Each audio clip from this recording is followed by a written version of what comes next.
इस कार्यक्रम के पुण्यार्चक हैं श्री विनोद कुमार जैन, श्रीमती शशि जैन, पुत्र एवं पुत्रवधू श्री रुचिर जैन, श्रीमती झिलमिल जैन, पौत्र एवं पौत्री ऋत्विक जैन, मिष्टी जैन, पुत्री एवं दामाद श्रीमती पूजा जैन, श्री निपुण जैन, सम्यंक जैन एवं वान्या जैन, निवासी सहारनपुर, प्रवासी मुंबई।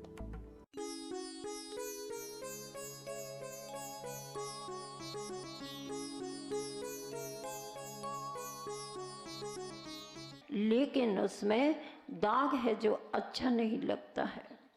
चलते चलते वह एक ऐसे स्थान पर कभी पहुंचता है कि एक मधुर कूक सुनाई पड़ती है, और मधुर कूक सुनाई पड़ने से वह सोचता है और कहता है, ओहो, ये तो कोयल की आवाज़ है और ये कोयल के मधुर स्वर हैं।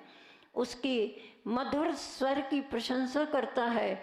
अरे कोयल, तुम कितना मीठा बोलती हो, तुम कितना अच्छा गाती हो, पर तुम्हारा यह काला रंग शोभा को प्राप्त नहीं हो रहा है। लेकिन बुराई की ओर दृष्टि पहुंच गई और वह थोड़ी ही देर में आगे बढ़ता है और फिर देखता है एक बगीचा सामने आता है, और इस बगीचे में उसे एक गुलाब का पौधा मिलता है।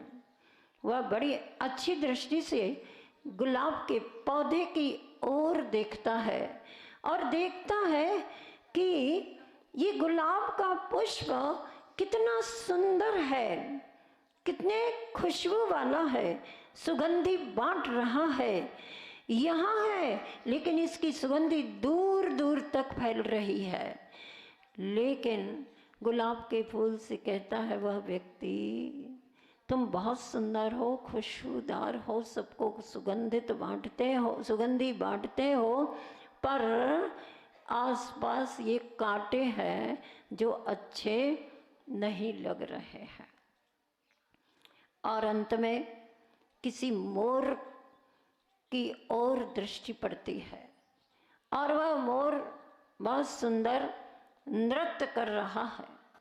उसको देख करके वह व्यक्ति कहता है, मोर, तुम बहुत सुंदर हो, बहुत सुंदर नृत्य कर रही हो, पर तुम्हारी आवाज़ बेसुरी है जो सुंदर नहीं है। चलते चलते दूसरों की कमियां देखते देखते, दूसरों का अवगुण देखते देखते एक आवाज आती है, और वह आवाज हो सकता है किसी देव की हो, और वह कहता है, हे मनुष्य, तुम बहुत सुंदर हो, पर तुम्हारे अंदर जो दूसरों के अवगुण देखने की दृष्टि है वह किसी भी तरह सुंदर नहीं है। जब जब चली दुनिया में ऐबो हुनर की बात, ऐसा लगा कि अपने ही ऐबो हुनर मिले। खबरों की रेल पेल में अपनी खबर कहाँ, जब हर खबर हो बंद तो अपनी खबर मिले। जब इस दुनिया में हम कहीं भी दृष्टि डालते हैं और दूसरों के दोषों की ओर दृष्टि डालते हैं, तो हमारी स्वयं की अंतरात्मा कहती है कि एक बार अपने अंतस में भी दृष्टि डाल करके देखो। और फिर रिजल्ट में एक दोहा लिखा जाता है जिसको पढ़ लेते हैं, बुरा जो देखन में चला बुरा ना मिलिया कोई, जो दिल खोजा आपना मुझसे बुरा ना कोई। अपनी बुराई जरूर देखनी चाहिए। व्रती श्रावक जब प्रतिक्रमण करता है, साधु त्यागी व्रती आर्यकाय आचार्यगण जब प्रतिक्रमण करते हैं तो वे भगवान के सामने कोई शुद्ध बुद्ध आत्म तत्व का चिंतन नहीं करते। प्रतिक्रमण के समय ही वे प्रभु के समक्ष अपनी एक भावना रखते हैं और उस भावना में क्या कहते हैं जो किसी को भी पसंद नहीं आती, शब्दावली, ऐसी शब्दावली का वह प्रयोग करते हैं। क्या कहते हैं? पापिष्ठेन दुरात्मना जड़धिया मायाविना लोभिना रागद्वेष मलिमसेन मनसा दुष्कर्म यन निर्मितम त्रैलोक्याधिपते जिनेन्द्र भवतः श्रीपाद मूलेधुना निंदा पूर्वमहं जहामि सततम वरवर्तिषु सत्पथे। वह श्रावक और वह व्रती और साधु कहते हैं कि इस मोक्ष मार्ग पर, सतपथ पर, सन्मार्ग पर चलते हुए, अपने आवश्यकों का पालन करते हुए, व्रतों का पालन करते हुए, अणुव्रतों का, महाव्रतों का पालन करते हुए, हमारे व्रतों में, अणुव्रतों में, महाव्रतों में और भी कोई नियमावली में जो भी दोष लगे हों, तो हे त्रैलोक्य अधिपति, हे तीनों लोगों के अधिपति प्रभुदेव, आपके चरणों में मैं अपने मन की बात कहता हूँ कि इस संसार में मैं एक पापी के रूप में आपके समक्ष खड़ा हुआ हूँ। दुरात्मा, मायावी, लोभी, इन सब संज्ञाओं से वह अपने आप को कहता है, समर्पित करता है, हे तीनों लोगों के नाथ, मैं पापी हूँ, मैं दुरात्मा हूँ, मैं मायावी हूँ, मैं लोभी हूँ, मैं मलिन आत्मा वाला हूँ, मैं कलंक आत्मा वाला हूँ। मेरा यह कलंक, मेरी यह मलिनता, मेरी यह कषाय, मेरा यह पाप, मेरी ये चित्त की कलुषताएं सारी की सारी आपके चरणों में धुलने के लिए आया हूँ। आचार्य भगवंत कहते हैं, साधुओं के जीवन में सुबह से लेकर शाम तक और शाम से लेकर के सुबह तक क्या करते हैं? भक्ति करते हैं। किनकी भक्ति करते हैं? भगवान की भक्ति करते हैं। आप देखिएगा कि साधुओं का जीवन भगवान की भक्ति करते हुए कितने सौंदर्य को प्राप्त होता है। आप कहेंगे माता जी श्रावकों की भी बात तो कह दो। कहूँगी। आचार्यों ने कहा है सबसे पहले सर्वश्रेष्ठ पात्र को सामने रख करके उनकी महिमा का गान करो। अभी हम उनकी महिमा का गान करने की पात्रता को प्राप्त हैं, इसलिए सर्वप्रथम हम देखते हैं कि आचार्य भगवंत गुरुवर रात्रि के 2 घंटे, 1.5 घंटे, 2.5 घंटे, 3 घंटे ज़्यादा से ज़्यादा विश्राम अगर कर लिया तो कर लिया, और वे उठ करके सर्वप्रथम कायोत्सर्ग करते हैं। कायोत्सर्ग का अर्थ होता है अपने शरीर के प्रति ममत्व का त्याग कर करके भगवान के स्मरण करते हैं, नमोकार मंत्र के द्वारा परमात्मा का स्मरण करते हैं और अपने हाथ में ही मानव सिद्ध शिला का रूप ध्यान में रख करके उन्हें नमन निवेदित करते हैं।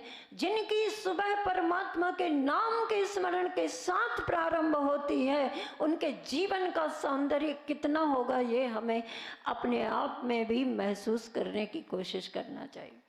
सुबह से उठ करके मान लो कल के दिन शाम को किसी से बुराई हो, किसी से लड़ाई झगड़ा हुआ हो, तो स्वप्न में भी वही दिखेगा और सुबह उठेंगे तो वही बात ख्याल में आएगी कि मुझे सुबह से जाना है, उसका सामना करना है, उससे क्या क्या कहना है, सारी प्लानिंग तैयार करते हैं। बंधुओं, सुबह का समय इसके लिए नहीं होता। सुबह का वह पवित्र तम समय होता है जबकि हम अपने मन और मस्तिष्क में कुछ अच्छे विचारों को प्रवेश देते हैं, प्रभु का नाम लेते हैं, तो हमारा मन और मस्तिष्क अच्छे कार्य करने के लिए एनर्जेटिक हो जाता है, तैयार हो जाता है। और उस समय जो हमारे मन की पवित्रता का हम अनुभव करते हैं वह अन्यत्र कभी भी और कहीं भी नहीं कर सकते। उठ करके वे श्री जिनेन्द्र भगवान की वाणी से उपदेशित ग्रंथों का जो वर्तमान में हमें उपलब्ध है, उनमें से किसी ग्रंथ की गाथाओं का आश्रय लेकर मंगलाचरण पूर्वक स्वाध्याय करते हैं। उस स्वाध्याय में भी वे श्रुत भक्ति करते हैं, आचार्य भक्ति करते हैं और अंत में स्वाध्याय करके पुनः जिनवाणी स्तुति श्रुत भक्ति करके ही स्वाध्याय पूर्ण करते हैं। आपको मैं ये बताना चाह रही कि आचार्यों का जीवन, साधुओं का जीवन, साध्वियों का, आर्यिकाओं का जीवन सुबह से शाम तक किस तरह से मंत्र में जीवंत जैसा रहता है, और वे जीवंत अपना जीवन मंत्रों से आराधित अनुभव करते हैं। फिर इसके उपरांत वही प्रतिक्रमण करते हैं, मैं पापी हूँ, मैं दुरात्मा हूँ। रात्रि में विश्राम करते समय भी अगर मेरे द्वारा मेरे व्रतों में किसी भी तरह का दोष लगा हो तो हे त्रैलोकीनाथ वो सब मिथ्या होवे। इसके प्रतिक्रमण में भी वीर भक्ति करते हैं, सिद्ध भक्ति करते हैं, प्रतिक्रमण भक्ति करते हैं, चतुर्विंशति तीर्थंकर स्तुति करते हैं, और अंत में जाकर के समाधि भक्ति करते हैं। देखिए उनका समय पूरा का पूरा मात्र भक्ति भक्ति और भक्ति करने में। फिर वे सामायिक में बैठते हैं, तो सामायिक में भी क्या करते हैं? प्राग दिग्विंतरे केवली जन सिद्ध साधु गण देवा ए सर्वर्धि समृद्धा योगी गुणास्तान हम वंदे। प्राग दिशा में जितने भी जिन चैत्य चैत्यालय रिद्धि धारी मुनिराज केवली श्रुत केवली साधु योगी गण जो भी हैं, जिनेन्द्र भगवान है, कृत्रिम अकृत्रिम जिनालय है, इन सभी के लिए मैं नमस्कार करता हूँ, चारों दिशाओं में करके। तो क्या हुआ? ये भी भक्ति करके ही उनका सामायिक का आवश्यक प्रारंभ हुआ, और अंत भी चतुर्दिग वंदना करके ही करते हैं। बीच के समय में वे अपने समता के सौंदर्य का अनुपान करते हैं, अपने चित्त को समता के रस से भिगो करके आनंद की यात्रा करते हैं। और फिर इसके उपरांत चतुर्विंशति स्तव स्वयंभू स्तोत्र आदिम तीर्थंकर प्रभो आदिनाथ मुनिनाथ आदि व्याधि अग मत मिटे तुम पद में मम भक्त। संस्कृत में लिखा हुआ आचार्य समंत भद्र स्वामी जी द्वारा चतुर्विंशति स्तोत्र अर्थात बृहद स्वयंभू स्तोत्र का पाठ करते हैं, भगवान की अर्चना और भक्ति करते हैं। जैसे ही यह पाठ पूर्ण होता है कि फिर आचार्य भक्ति करते हैं। आचार्य भक्ति में भी सिद्ध भक्ति, श्रुत भक्ति और आचार्य भक्ति करते हैं। आप देखते चलिएगा, थोड़ा सुनते चलिएगा कि दिन भर में मैं कितनी बार भक्ति करते हैं, और जो भक्ति सच्चे मन से करता है वही अपने जीवन में भगवान के सौंदर्य को प्राप्त हो सकता है, अन्य कोई भी नहीं। और फिर इसके उपरांत देव वंदना करने जाते हैं, तो देव वंदना का अर्थ ही है सिद्ध भक्ति करेंगे, चैत्य भक्ति करेंगे, पंच महागुरु भक्ति करेंगे, और समापन के रूप में शांति और समाधि भक्ति करेंगे। अब फिर देव वंदना पूर्ण करके जब वे स्वाध्याय करने फिर बैठेंगे तो फिर स्वाध्याय आदि करेंगे, तो उसमें वही भक्तियाँ पढ़ेंगे। ऐसे करके प्रत्येक समय उनका आवश्यक का काल भक्तियों के साथ ही संपन्न होता है। यहाँ तक कि शारीरिक कोई भी क्रिया करना है उनके साथ भी कायोत्सर्ग पंच परमेश्वरी का स्मरण और सिद्ध भक्ति आदि करके ही वे अपनी शारीरिक कोई भी क्रिया को पूर्ण करते हैं। कायोत्सर्ग करते हैं, कहीं पर भी किसी भी प्रकार के मलोत्सर्ग आदि के लिए भी जाते हैं तो आकर के वापस कायोत्सर्ग करते हैं। इस क्रिया में भी मेरे द्वारा कोई दोष हुआ हो तो हे भगवान मुझे क्षमा कीजिएगा।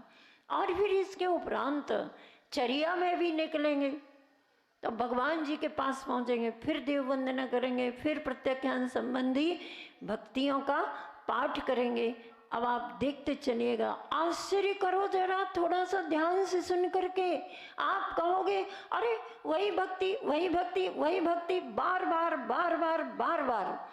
एक बार आचार्य श्री जी से जब हमेशा कहते ना आचार्य श्री जी 12 भावना का पाठ 12 भावना का चिंतन प्रतिदिन करना चाहिए, तो कोई अगर ये जिज्ञासा कर देता है और कर ही दिया आचार्य श्री जी से कि आचार्य श्री प्रतिदिन 12 भावना, वही वही 12 भावना, राजा राणा छत्रपति हाथ इनके स्वार मरना सबको एक दिन अपनी अपनी बात, प्रतिदिन वही वही वही वही वही वही, तो आचार्य श्री जी कहते हैं प्रतिदिन जब भोजन करते हो वही दाल रोटी, वही दाल रोटी सब्जी, वही दाल रोटी सब्जी, वही दाल रोटी सब्जी, तब नहीं कहते हो कि वही वही वही वही वही वही।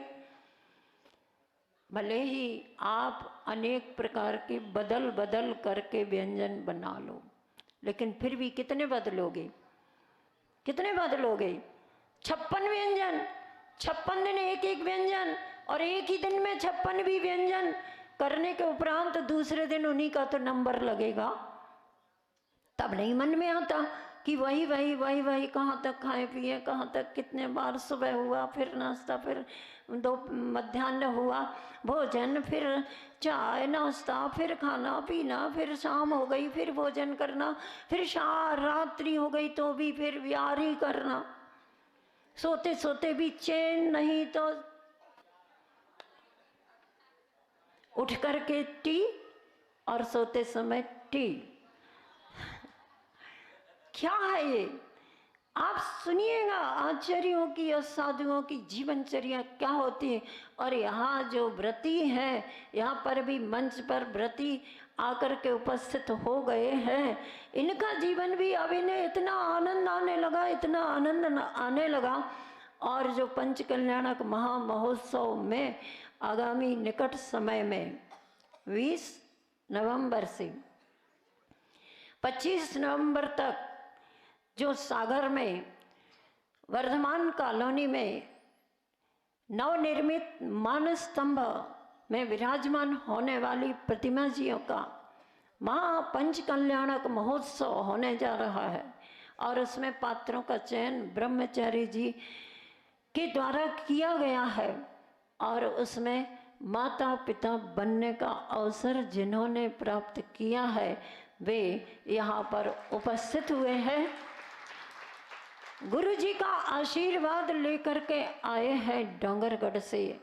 और सबका मन करता है कि हम इतना बड़ा अच्छा कार्य, श्रेष्ठ कार्य करने जा रहे हैं, तो श्रेष्ठ गुरुओं से, आर्यकाओं से आशीर्वाद प्राप्त करें। और समस्त श्रावक जन समाज के सद्भावनाओं से भी वे सरोवार हो जाते हैं भगवान की भक्ति करने के लिए। आप सब भी समर्थन करोगे। अभी आपने कल पर सुना था ना, आचार्य मानतुंग स्वामी जी ने भी मरु देवी की भक्ति की थी, है ना।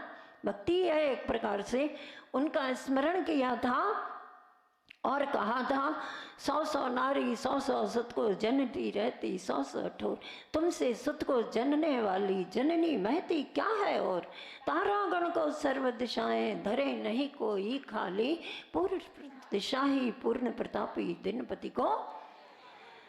हे भगवान, मरु देवी धन्य है।